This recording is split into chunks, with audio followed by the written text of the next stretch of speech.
Welcome, Bessie. It's so wonderful to have you on Let's Get Real. Thank you so much for having me. It's not very common for me to have another podcaster on the show, so that's kind of common ground. Maybe we can geek out a little bit about podcasting, but I just wanted to start by maybe having you share a little bit about what got you into podcasting. Why don't we just start there? Yeah, sure. It had been something I had wanted to do for years, probably about 5 years. I'd been saying, one day I will start a podcast and just never quite prioritized it or made the time to do it. And post COVID, it was one of those pieces where I was like, okay, I think I just need to stop saying it and do it because it fitted in really nicely actually with some of the changes and reflection that happened during the last 3 years Mm, of craziness in the world, which was to mm, say, how do I be a bit more disciplined about capturing what have I learned in the last 20 years, and how do I create some more platforms where I can just share that with any business leader who's wanting to think differently. And so the podcast was a really natural place to begin that journey. And like anything, I'm still very much learning. I think I'm up to episode 37 or something. And I've told myself it'll take yeah, 100 episodes to find my feet. So I've got a long right. way to go, but I am enjoying the experience and figuring out how to share that information in a useful way. Yes, yes. And you and I share a common sense of purpose, I believe, around making a positive difference in the world. I think most people want to make a difference. I think you and I think of it a little more systemically. And so we have this leadership focus, and your business is all about helping small to medium sized enterprises do good while they're making money. Is that a good summary, or how would you summarize your work? Yeah. So, look, there's been it's taken different shapes over the years, but that has been Mm, the common theme. So, it's this idea of business can be a really powerful agent for change in the world. But in order to do that, we need to learn how to bring doing good and making money back together. And so, my work mm, with those business leaders has been to help with that mindset shift and work on their business models until they can find a way to actually do both of those things and not feel they're in a position where they have to choose and they have to say, well, I did set up a business, not a charity, so that means I just have to focus on profit maximization. So that's the common theme, is that piece of doing good and making money, and then the love of business has been a common aspect for me over many years. that's so great. And is this, I'm just so curious about the origins of this. How did you get started with this orientation? Because it's becoming more common, but I imagine when you started, you were probably like whistling in the wind, so to speak. Interesting, because one of my early jobs was with the first ethical investment advisors in Australia. And so I've had the privilege of seeing the evolution of what was called ethical investment. Now people use a range of terms: responsible investment, ESG in terms of environmental social governance, or impact investment. There's lots of words now. As you said, the interest has grown over the last few decades. But really, for me, the appeal going into that space was that it allowed me to bring together multiple things I loved. And Mm, that is always appealing to me, because I don't feel fulfilled or satisfied if I'm being forced to just be one dimensional or do one thing. And so if we go back to those roots, I had this sense of a desire to make a difference, to have purpose and meaning in my life. But I felt mhm. like actually there's skills I have. I'm driven, I'm ambitious, I want to build things and achieve. And so it didn't feel like the best option was to say, because I want to contribute and because I have a sense of social justice, that means I need to only work in the nonprofit space. And equally, Right. I'd always loved and been very focused on the leadership space. And so my undergraduate and postgraduate studies were all in politics, international relations. My master's is in Ah, counterterrorism.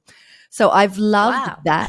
that space, but I didn't want to go into politics, and loved business. So Mm, the area that allowed me to bring all those things together, and as you said, have that systemic view where you say, what are we trying to do here and who is best Mm. equipped to contribute to that.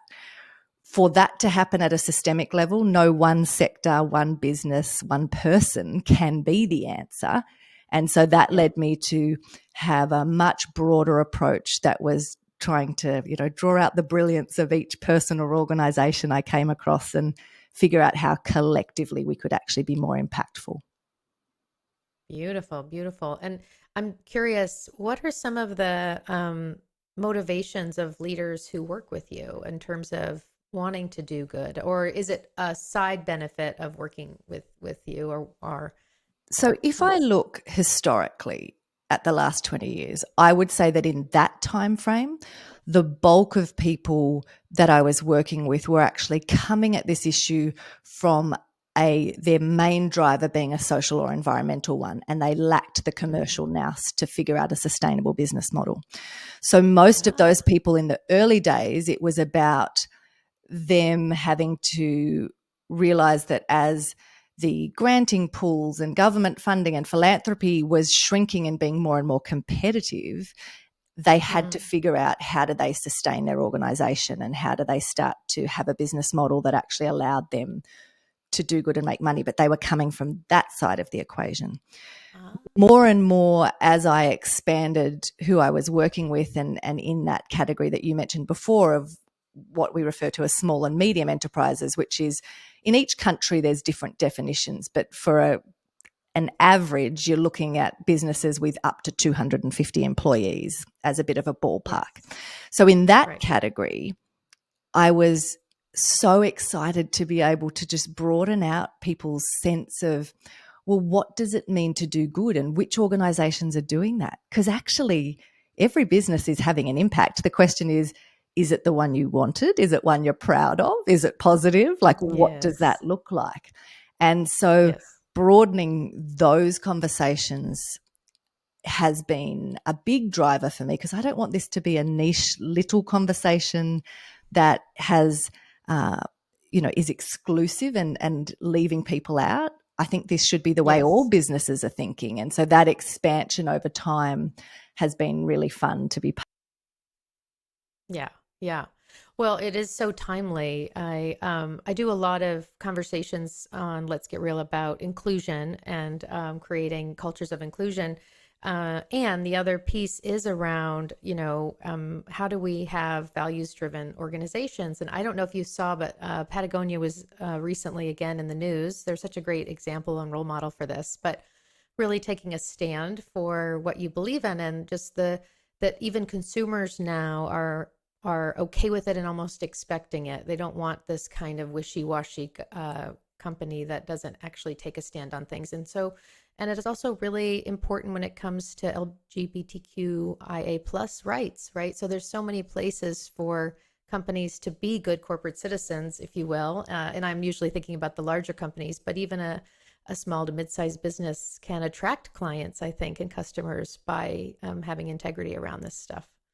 And look, I would say that, again, regardless of the size of your organization, when we go into that values based leadership, when we go into looking at the trends that are happening in terms of compliance, regulation, employees' expectations, consumers' Mm, expectations, all of those things are relevant and you have to be engaging with them, whether you run a massive listed company or you run a small family business. It doesn't actually matter. We're all operating in that space. And so I think those trends that you just spoke of are not only increasing the speed of expectation and, what that all looks like is rapidly increasing. And you cannot anymore in the way you could a few years ago. You can't just signal something and expect mm, not to be asked for transparency and to back that up and for people to be looking for examples and saying, oh, this is a bit of a disconnect between what you're saying and how you actually operate as an organization. So, yeah. part of the reason to have these conversations like you and I are having today, if nothing else, it plants a seed in the mind of all of us Mm, as business leaders to be saying, okay, how am I thinking about this and what would it look like in my particular business? Because there's unique aspects for each of us. It's not an off the shelf thing. Yeah, yeah. Well, I'm sure everyone by now is aware that you're not from the United States from your lovely accent. I mean, what are some of the contrasts that you, and even maybe some of the similarities between what's going on in the United States right now in terms of values-driven cultures, and what's happening in Australia? It's interesting. I do have the absolute privilege of working with leaders from all over the world. So I'm always very conscious and intentional about making sure that I'm engaging with business leaders from multiple countries at the same time, because I like to see those exact pieces of what are those patterns, what can we learn from each other, where are there certain cultures or geographies that are doing things in a way that we could learn from. And I Mhm. think related to the US, there's some interesting aspects that, as an observer looking in, the very uh, black and white thinking that is at the heart of Mm, my work around trying to help people shift from having that either or mindset where they think, pick one, that's it, yeah. and then you stay in Yes. your lane and you cannot change your mind. You can't shift or agree with something that someone else believes. That type of black and white either or mindset is Mm, becoming more and more apparent looking in from the outside, on the US. As I said, I got it. studied politics, international relations. I did a lot of US or American politics at that time. So obviously, those deeply rooted approaches to life and kind of concepts of things around politics, religion, etc., have always been present in the US, but they do Yeah. seem to be becoming more and more uh, an issue that people struggle to move past. And so I would say, related to this topic and the different components of the challenges that leaders are facing and expectations they're facing, is that one of our roles, when we are in this position of actually having some authority, some power in how that plays out, one of our the flow on responsibilities for that is to actually be more reflective and be doing that personal work to figure out, what do I need to work through? What are my own, where is there bias or components Mhm. of lack of self awareness in how I am engaging in the world? And that piece, I think, would be what I would prioritize if I was saying, like, what do I see from the outside looking in? Yeah, yeah, that makes a lot of sense. And I do want to talk more about the power of both and. It's something that I'll be touching on more this season. Uh, and one of the other differences that I'm curious about is we are, and again, this gets to the polarization here. We do seem to have a individualistic bend to our culture, and I know that in Europe, you can see it in the government and the way that their tax policy, that they're more of a we culture, and I also notice it in Japan. I've actually done some work in Japan that's a more we oriented systemic view of things, not just in the public welfare, but just in the way they think about things at work and everything else. In the United States, we're very much about individual excellence and people, forging their own path. And even for someone like me who's more progressive, I am still, I follow all the trappings of a normal US family, doing our own thing. And it's really hard to get people together even because we're all out there doing our own thing. And so I'm curious for you down where you are, do they orient more towards that individual culture or more towards the system or the we, me versus we? Yeah, I would say Me there's a and bit. we. Yeah, that's right. There's a bit of a mix. Interestingly, I was having that Mm. same conversation yesterday with someone comparing the European Mm. Union to the US and sort of saying that same Yeah. aspect of a sense of a collective. And, if we go all the way back to some of the cultures that shaped Western thinking in terms of the ancient Greeks, they had this beautiful term polis, which, if you translated it, was saying a partnership for living well. And I think those components that are actually in the roots of democracy, in the roots of Western thinking, have been lost in some of that individualistic approach. Now, for me, I think it's important to add to that comment that just as with us as individuals, our strengths can be our weaknesses, the same goes Mm, with that commentary on the US. There are yes. aspects of that drive and taking personal responsibility and individualistic thinking that is a strength and has Yeah. helped the US get to where it is now. Mm-hmm. But as with us as an individual, if as a country there's not then the reflection that says, okay, are there aspects of this that worked in a certain season that are no longer working for us now? And how do we become wise and discerning in how we choose to show up? And I don't Yes. think that we need to feel just because something worked previously or because it came naturally to us that we have to continue to operate in that way if it's no longer serving us. And those pieces, if we go to the massive changes that we're seeing in the world, one of the pieces that is a limitation if we have such a strong sense of the role of the individual and the importance of the individual is that we have those phrases like a self-made person or anything. There Mm-hmm. is no such thing. Like Right. anyone who calls themselves that, I'm like, well, that's interesting because if I sat down with you and got you to tell me your origin story, I guarantee immediately I would be able to pull out the patterns of all of the ways that you are not a self-made person because that's just not possible. So there's Right. these myths that we create around that. And there are then components that stop us actually being able to have the level of impact we would like to because we assume that we as an individual or our company can address or achieve these certain goals without having an approach that says what is needed to achieve that goal and who's best suited to contribute here. Right, right. And we are all, even most organizations, are working on collaboration, working on getting results through teams.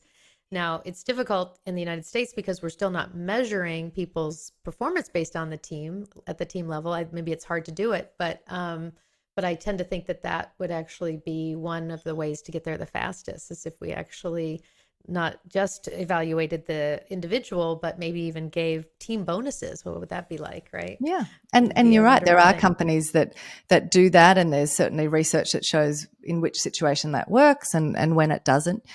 But I think we can have, again, this goes back to how important the way we think as leaders is. Because Mm, if we take something like a strengths-based approach and we first use it to have the self-awareness understanding of our natural tendencies and how we show up and what we uniquely bring, that's a good place to start. But we don't want to stop there.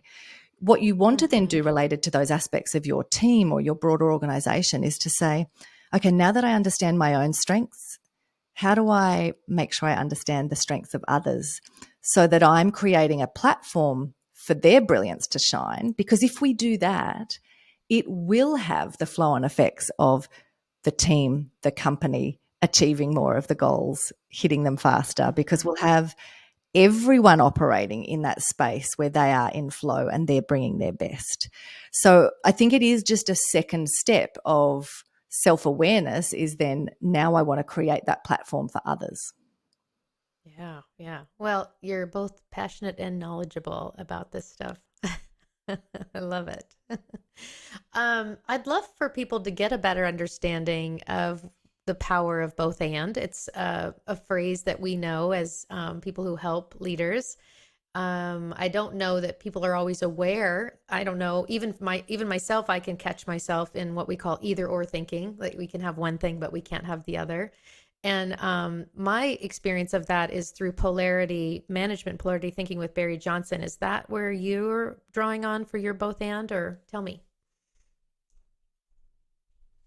I think that it's like most things in life. When something resonates with us, it's because it's just deeply true or it's a human thought and many people have had that before. So Right. none of us has an original thought, and anything you'll read and think, oh my goodness, I True. use that same example but I came at it from a different perspective. So yeah, for me, the roots of where that came out is more to do with the desire to have that openness and to be looking for always creating a win-win and not Mm. seeing our only option as, for me to succeed, someone else has to lose. Or Mm-hmm. and so there's many different ways that plays out. But I think the more and more in the last 20 years, as I saw people trying to talk about something like wanting to contribute or make a positive difference in the world, and then people talking about business, I was always amazed that by seeing it in isolation and Mm. having an unconscious discomfort with the alternative, you Mm-hmm. really limited how you could play and who you could talk to or who you could engage with. So when I was working with organizations, like I mentioned, who were trying to figure out what their commercial model was, but they were quite wedded to that they were about mission and purpose and it wasn't about making money, their discomfort with money and actually some of those senses of being quite judgmental of anyone who was trying to make money actually just kept them unable to engage with the broader pools of capital that could have helped them achieve their purpose. It isolated Right. them. And so it was Right. this fascinating piece where you would have really often tense conversations and someone would be saying, well, this is mercenary and what we don't come to work each day to make money, and why would someone not just give us that money? Why are they expecting to be paid back? And my point was always, when we look at the scope of the challenges in the world and what we're trying to address, if Mm-hmm. you only can play with the money that does not need to be paid back, then you are keeping yourself in a tiny percentage of the capital that's available in the world. If you instead go down that both and road and you say, okay, two things can be equally true. For someone to be making money doesn't mean that, that they are heartless, greedy, that Yes. Right. it, Right. it's not that simple. And so going through that process and then starting to say, oh, if someone actually doesn't want to invest in or grant to or put money into my issue, that doesn't mean they're a bad person. It can mean Right. multiple things. It might mean that they are passionate about different topics to me. It might Mm-hmm. mean that when they look at their portfolio, I was asking them for patient capital that was only going to pay back the money I borrowed with no interest. And actually they don't have any allocations for that in their portfolio at the moment. So it Mm. starts your process of not just having that judgmental piece in place that sees things in a simplistic way, but realizes, oh, I have to tune in here to who I'm talking to, what their needs are, and how that plays out. And for me, I have just found that the framing around both and opens up conversations in a different way and helps people to start to unpack where they might say, oh, yes, no, I totally agree. You can do good and make money. But then when we get into Mm-hmm. it, you can uncover some of that discomfort and work with them on what that looks like. Right. Right. And the name of your podcast is Success and Integrity. And what had you pick the word integrity versus altruism or some other? What was the reasoning there, or what helped you? Is around acknowledging that there is we go back to the US individual aspect. It comes back to saying alignment and integrity starts with knowing Mm. yourself, and it is going to look different for each person. Because one of the things I don't want to be doing is giving any impression that says, I'm coming in and telling you what you should care about, what you should believe, what you should. It's like, no, Mm. that will look different for each organization and each leader, Beautiful. and it should. In the Right. earlier days around impact investment, I always found it fascinating. I would be on an investor panel or something, and an organization would be pitching for investment, and another investor would say, oh, this isn't an impact investment. And I'd say, hang on, Mm. why do you say that? There's almost this expectation that it's a business is only doing good or could only be invested in that way if it was taking plastics out of the ocean, or it was eradicating poverty, or, we have these very extreme senses of what good is. In Mm, using a word like integrity, I wanted to draw attention to each business leader the fact that the first piece of work is with ourselves and is getting to a place of clarity around what does success even mean to us? What do we want to be yeah. part of? What are our values? And then from that place of clarity, you can figure out, okay, what would living with integrity or leading with integrity look like for me? And that is going to be Right. different for me than it is for you. And so I think that word is important. And if we use a word like altruism or other pieces that, for me, they start to go into territory that pushes us back into the piece of, well, is that actually important enough to care about? There's layers and judgment and a sense of what that means that isn't necessarily at the level of an individual. That makes so much sense, or even an individual organization, right? And yeah, I do a lot of work with leaders on authentic leadership and bringing your authenticity. And it is about that congruence between the inner you and the outer you, just as you were sharing earlier that a company that talks about doing good in the world and that or doing living their values. So for example, I'm a guide for Chief, and it's a women's organization. It's a growing startup, and it's a membership group for women, and they are doing their best to live their values. And they got called out on LinkedIn for the not lack of transparency in how they allowed members to join, like whether or not you were selected to be in Chief, because they do have a screening process, and it wasn't very transparent. And they also got called in for the lack of really walking their talk in terms of not only member services, but inclusion and diversity, even though they're a feminist organization. And so they've been doing a lot of inner work and listening sessions, et cetera, to get realigned, because they are a values driven business for sure.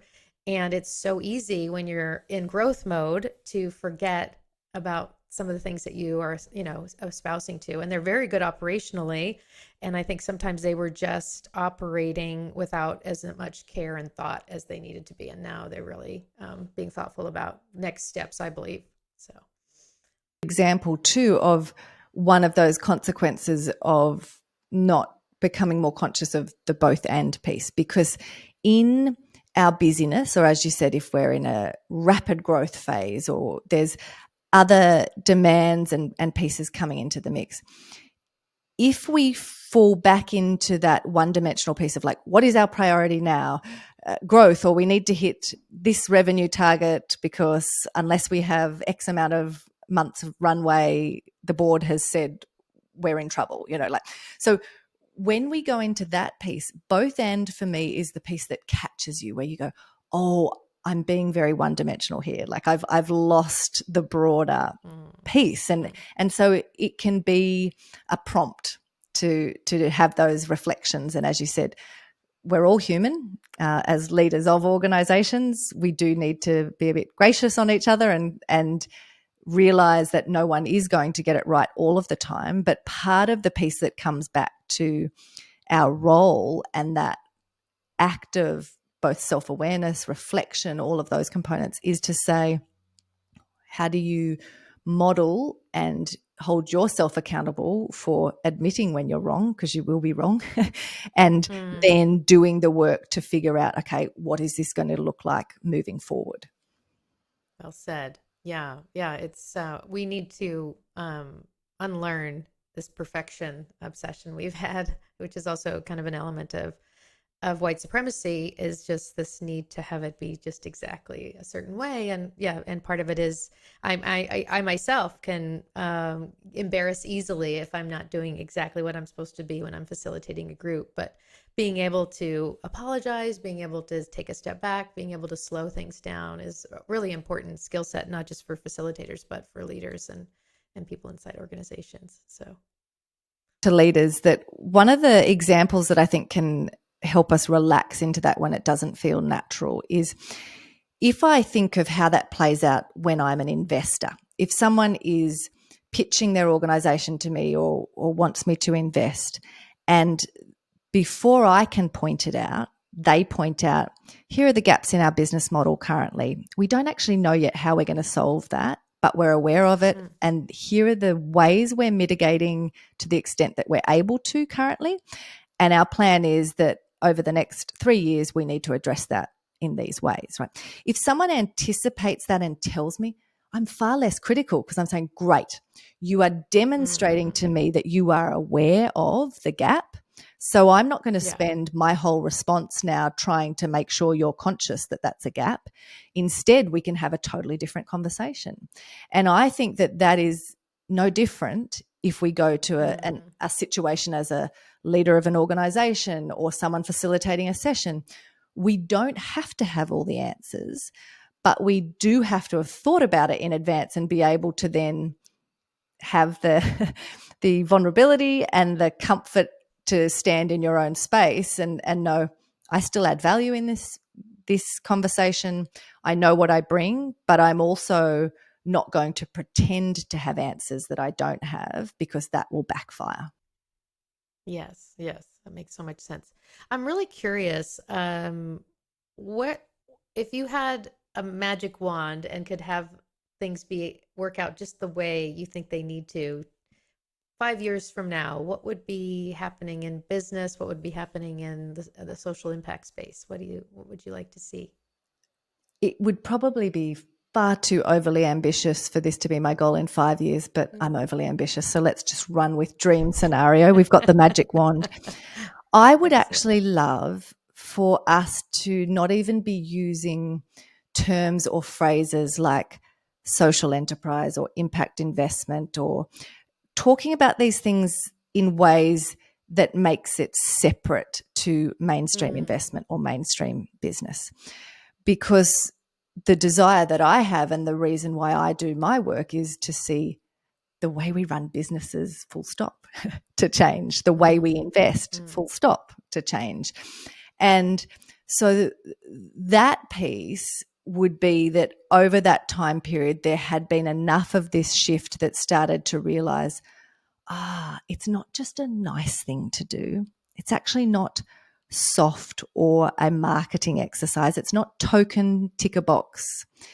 It is about really looking for the ways that we make integrated business models where these two things are happening and creating this Mm. mutually reinforcing piece. So one of the components that I am very conscious of and, a big focus for me this year is I'm writing my first book. And for years, I've always used that frame, do good and make money. But as Mm. I thought through that magic wand kind of exercise and did the where do I want this to go and how do I want people to engage with this, what I realized was I didn't have enough in the way I was explaining my own intent or desire to create a legacy or these changes. I didn't actually have enough in that was speaking to the challenges or the blocks for a business leader to engage with that idea. And so the piece that I've added on when I think of, say, how I'm framing the core message of my book is that you can do good and make money. In Mm-hmm. fact, doing good is the competitive advantage your business has been missing. And I think that Mm. second piece is really important because unless we actually become unapologetic about trying to do both and we say, we are looking for the ways that we can contribute and take responsibility for our impacts and run the business differently, but we're Mm-hmm. not doing that at all costs and in a way that's going to send us bankrupt. We're doing that in a way that says, okay, now what would that mean for our business? Okay, how do we tweak the model?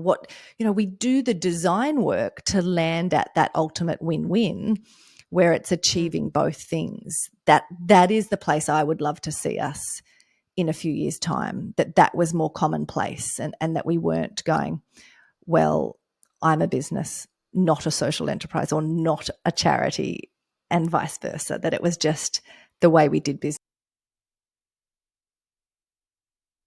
Beautiful, beautiful. I did an episode in my climate season with David O'Leary called Compassionate Capitalism.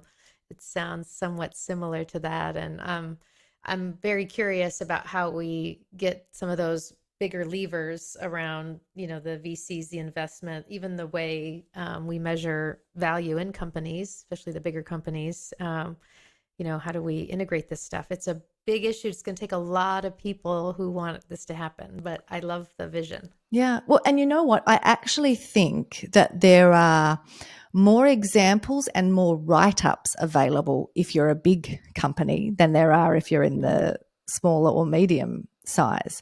that's true. Because, if we look at some of the approaches, whether you look at Unilever or you look at Nike or you look at any of these companies that are actually at a scale where they've said, not only are we trying to address the the damage we do at this point, we are retrospectively looking back and saying we want to wipe out the negative impacts we've had over time and Yeah. lead to more positive impact. So there are more and more examples of that are genuine and inspiring. And for your listeners and in that larger company in the corporate space, I would actually just really encourage people to look and examine. There's a wonderful book called Net Positive, which heavily calls on Unilever's experience, but it goes into the broader movement of large companies now doing this work in a far more meaningful way than has ever been the case. And so, just read, absorb a whole part of why I'm doing my podcast. And I'm sure part of your process is we just need to be planting these seeds and giving the examples so people can get a bit curious and see how others are doing things. Yeah. Yeah. Gosh, so inspiring. My mind has got like three different questions right now.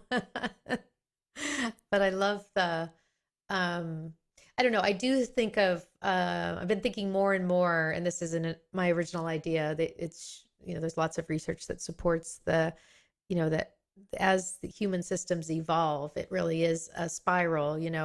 We're evolving like this. It's not linear. Um, so it's really important not to focus too much on what's happening right now in this moment in history, but on the long arc of history, so to speak. And yet we need to be urgent, I believe, as well, because some of these things are coming to a head around the world. So, Yeah, which is that embracing of paradox, isn't it? It comes back to the piece of two mhm. things can be equally true.